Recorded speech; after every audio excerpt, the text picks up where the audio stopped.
ओम शांति। 29 जुलाई 2025। मीठे बच्चे, इस शरीर की वैल्यू तब है जब इसमें आत्मा प्रवेश करे, लेकिन सजावट शरीर की होती, आत्मा की नहीं। प्रश्न: तुम बच्चों का फर्ज क्या है? तुम्हें कौन सी सेवा करनी है?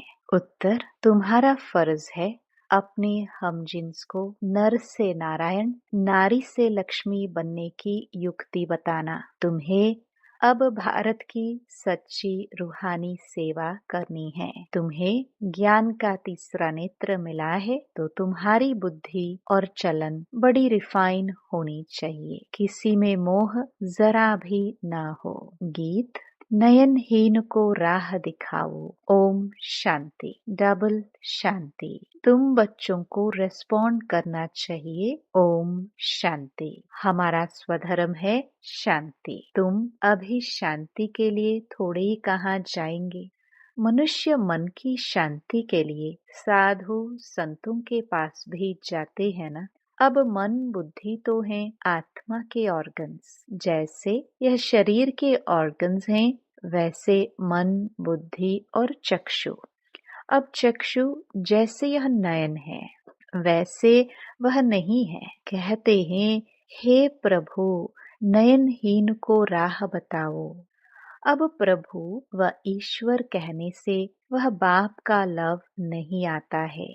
बाप से तो बच्चों को वर्षा मिलता है। यहाँ तो तुम बाप के सामने बैठे हो, पढ़ते भी हो।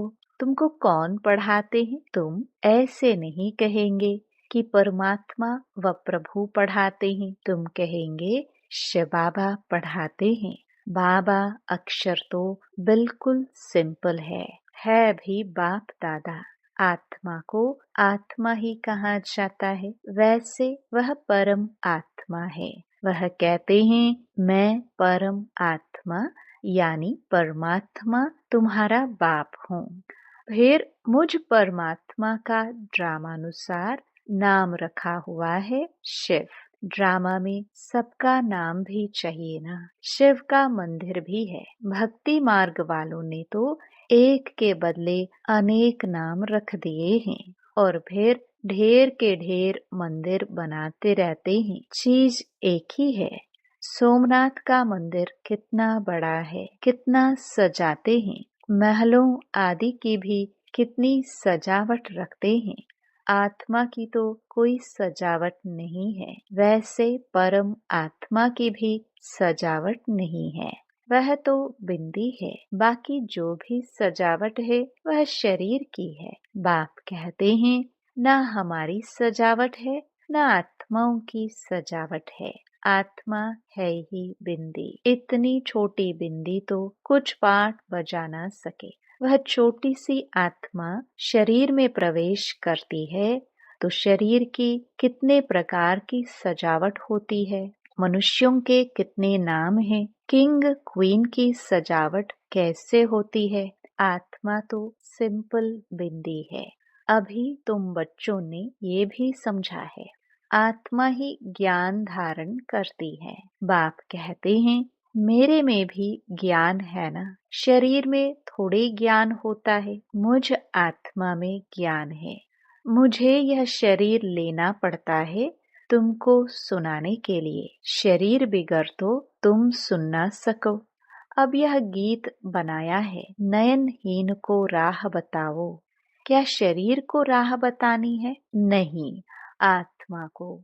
आत्मा ही पुकारती है। शरीर को तो 2 नेत्र हैं, 3 तो हो ना सके। तीसरे नेत्र का यहाँ मस्तक में तिलक भी देते हैं। कोई सिर्फ बिंदी मुआफिक देते हैं, कोई लकीर निकालते हैं। बिंदी तो है आत्मा।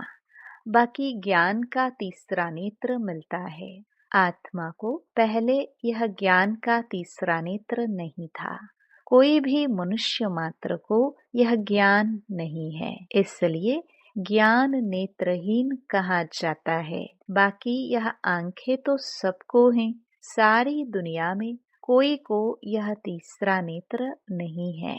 तुम हो सर्वोत्तम ब्राह्मण कुल के। तुम जानते हो भक्ति मार्ग और ज्ञान मार्ग में कितना फर्क है। तुम रचता और रचना के आदि मध्य अंत को जानकर चक्रवर्ती राजा बनते हो। जैसे ICS वाले भी बहुत ऊंच पद पाते हैं, परंतु यहाँ कोई पढ़ाई से MP आदि नहीं बनते हैं। यहाँ तो चुनाव होते हैं, वोट्स पर MP आदि बनते हैं। अभी तुम आत्माओं को बाप की श्रीमत मिलती है, और कोई भी ऐसे नहीं कहेंगे कि हम आत्मा को मत देते हैं। वह तो सब हैं देह अभिमानी। बाप ही आकर देही अभिमानी बनना सिखलाते हैं। सब हैं देह अभिमानी। मनुष्य शरीर का कितना भपका रखते हैं। यहाँ तो बाप आत्माओं को ही देखते हैं। शरीर तो विनाशी, वर्थ नॉट अ पेनी है। जानवरों की तो फिर भी खाल आदि बिकती है। मनुष्यों का शरीर तो कोई काम में नहीं आता। अब बाप आकर वर्थ बाउंड बनाते हैं। तुम बच्चे जानते हो कि अभी हम सो देवता बन रहे हैं, तो यह नशा छड़ा रहना चाहिए। परंतु यह नशा भी नंबरवार पुरुषार्थ अनुसार रहता है। धन का भी नशा होता है ना। अभी तुम बच्चे बहुत धनवान बनते हो। तुम्हारी बहुत कमाई हो रही है। तुम्हारी महिमा भी अनेक प्रकार की है। तुम फूलों का बगीचा बनाते हो। सत्युग को कहा जाता है गार्डन ऑफ फ्लावर्स। इसका सैपलिंग अब लगता है, यह भी किसको पता नहीं। तुमको बाप समझाते हैं, बुलाते भी हैं। हे बागवान आओ। उनको माली नहीं कहेंगे। माली तुम बच्चे हो जो सेंटर संभालते हो। माली अनेक प्रकार के होते हैं, बागवान एक ही है। मुगल गार्डन में माली को पगार भी इतना बड़ा मिलता होगा ना। बगीचा ऐसा सुंदर बनाते हैं जो सब देखने आते हैं। मुगल लोग बहुत शौकीन होते थे। उनकी स्त्री मरी तो ताजमहल बनाया, उनका नाम चला आता है। कितने अच्छे अच्छे यादगार बनाए हैं। तो बाप समझाते हैं मनुष्य की कितनी महिमा होती है। मनुष्य तो मनुष्य ही हैं। लड़ाई में ढेर के ढेर मनुष्य मरते हैं, फिर क्या करते हैं? गासलेट पेट्रोल डाल खलास कर देते हैं। कोई तो ऐसे ही पड़े रहते हैं, दफन थोड़े ही करते हैं, कुछ भी मान नहीं। तो अब तुम बच्चों को कितना नारायणी नशा चढ़ना चाहिए। यह है विश्व के मालिक बने का नशा। सत्य नारायण की कथा है तो जरूर नारायण ही बनेंगे। आत्मा को ज्ञान का तीसरा नेत्र मिलता है, देने वाला है बाप। तीजरी की कथा भी है। इन सब का अर्थ बाप बैठ समझाते हैं। कथा सुनाने वाले कुछ भी नहीं जानते। अमर कथा भी सुनाते हैं। अब अमरनाथ पर कहाँ दूर दूर जाते हैं। बाप तो यहाँ आकर सुनाते हैं, ऊपर तो सुनाते नहीं है। वहाँ थोड़ी पार्वती को बैठ अमर कथा सुनाई। यह कथाएं आदि जो बनाई है, यह भी ड्रामा में नोंद है। फिर भी होगा। बाप बैठ तुम बच्चों को भक्ति और ज्ञान का कॉन्ट्रास्ट बताते हैं। अभी तुमको ज्ञान का तीसरा नेत्र मिला है। कहते हैं ना, हे प्रभु अंधों को राह बताओ। भक्ति मार्ग में पुकारते हैं। बाप आकर तीसरा नेत्र देते हैं, जिसका कोई को पता नहीं है सिवाय तुम्हारे। ज्ञान का तीसरा नेत्र नहीं है तो कहेंगे चूंचा धुंधकारी। आंखें भी कोई की कैसी होती है ना। कोई की बहुत शोभावान आंखें होती है, फिर उस पर इनाम भी मिलता है।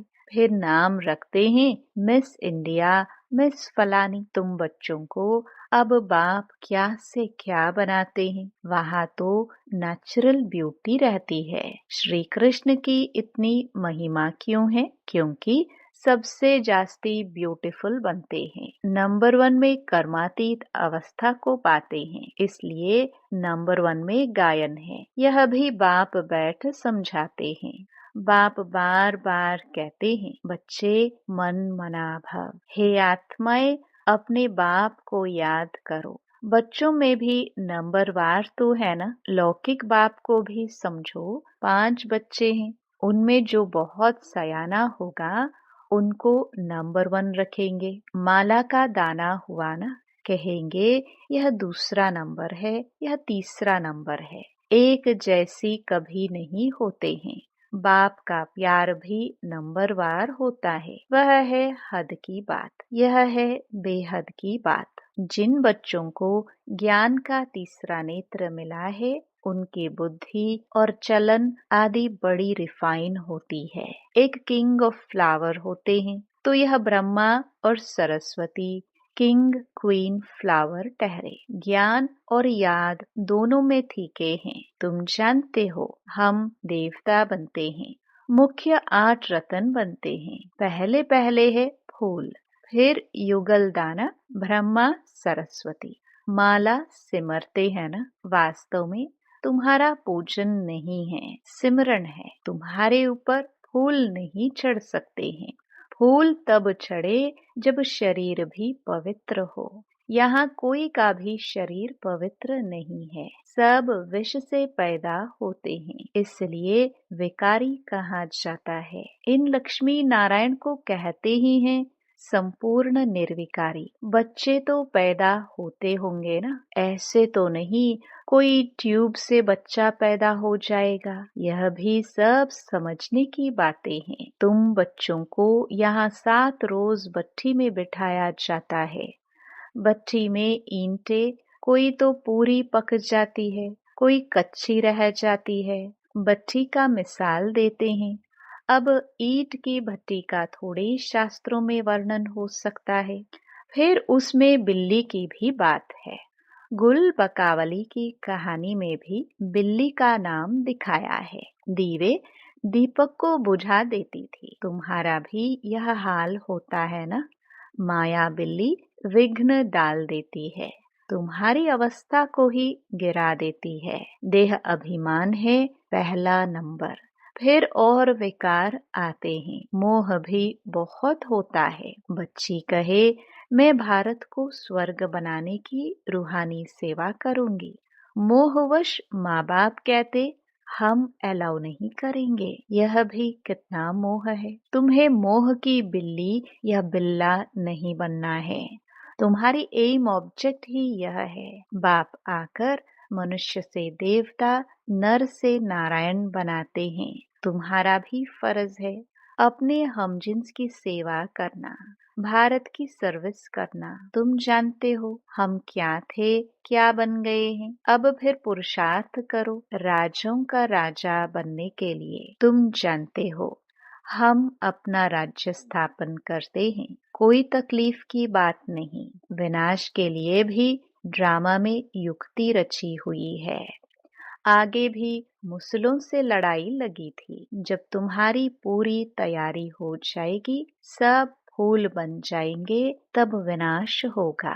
कोई किंग ऑफ फ्लावर है, कोई गुलाब, कोई मोतिया है। हर एक अपने को अच्छी रीति समझ सकते हैं कि हम अक हैं व फूल हैं। बहुत हैं जिनको ज्ञान की कुछ धारणा नहीं होती है। नंबरवार तो बनेंगे ना, या तो बिल्कुल हाईएस्ट या तो बिल्कुल लोएस्ट। राजधानी यहाँ ही बनती है। शास्त्रों में भी दिखाया है। पांडव गल मरे, फिर क्या हुआ कुछ भी पता नहीं। कथाएं तो बहुत बनाई हैं, ऐसी कोई बात है नहीं। अभी तुम बच्चे कितने स्वच्छ बुद्धि बनते हो। बाबा तुमको बहुत पुकार से समझाते रहते हैं, कितना सहज है। सिर्फ बाप को और वर्षे को याद करना है। बाप कहते हैं मैं ही पतित पावन हूँ। तुम्हारी आत्मा और शरीर दोनों पतित हैं। अब पावन बनना है। आत्मा पवित्र बनती है तो शरीर भी पवित्र बनता है। अभी तुमको बहुत मेहनत करनी है। बाप कहते हैं बच्चे बहुत कमजोर हैं, याद भूल जाती है। बाबा खुद अपना अनुभव बताते हैं। भोजन पर याद करता हूँ। शिव बाबा हमको खिलाते हैं, फिर भूल जाते हैं, फिर स्मृति में आता है। तुम्हारे में भी नंबरवार पुरुषार्थ अनुसार है।